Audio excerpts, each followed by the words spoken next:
শহরের খেলা আস্তে আস্তে নষ্ট হয়ে যাচ্ছে, গ্রামগঞ্জের খেলা প্রচন্ড বৃদ্ধি পাচ্ছে। আমি শুনছিলাম এই ক্লাবের যারা সদস্য আছে, বাম আমলে বন্ধ হয়ে যাওয়া খেলাধুলা ফের এই আমলে ফিরে এসছে। রাজনগরের একটি ফুটবল ম্যাচে এসে এমনই বললেন অনুব্রত মণ্ডল। বীরভূমে ফিরেছেন অনুব্রত এবং ফিরেই ধীরে ধীরে স্বমহিমায় ফিরছেন।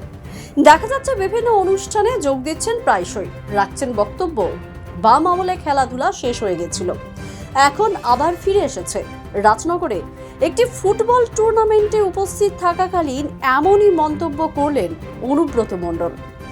প্রতি বছরই রাজনগরের খোদাইবাগ গ্রামে 5 দিনব্যাপী এক ফুটবল টুর্নামেন্টের আয়োজন করা হয়। রবিবার সেই টুর্নামেন্টের চূড়ান্ত পর্ব চলছিল। এই চূড়ান্ত পর্বের অনুষ্ঠানে উপস্থিত ছিলেন বীরভূমের বিশিষ্ট ব্যক্তিরা। ছিলেন বীরভূম জেলা তৃণমূল সভাপতি অনুব্রত মণ্ডল, রাজনগর তৃণমূল ব্লক সভাপতি সুকুমার সাধু সহ অন্যান্যরা। শহরের খেলা আস্তে আস্তে নষ্ট হয়ে যাচ্ছে, গ্রামগঞ্জের খেলা প্রচন্ড বৃদ্ধি পাচ্ছে।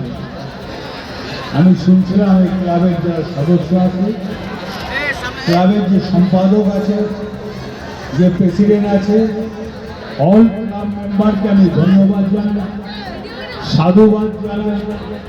ক্লাবটা বৃদ্ধি পেয়েছে, ওদের কিছু দাবি দাবা আছে, আপনারা সুকুমারকে লিখে দেবেন, আমি সুকুমারের সঙ্গে কথা বলে দেবো।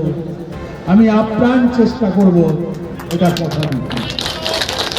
সুন্দর একটা ক্লাব, মানুষকে নিয়ে চলে, মানুষের পাশে আছে। এই খেলাধুলো ম্যাক্সিমামই 34 বছরে শেষ হয়ে গেছিল, আবার খেলাধুলো ফিরে এসছে।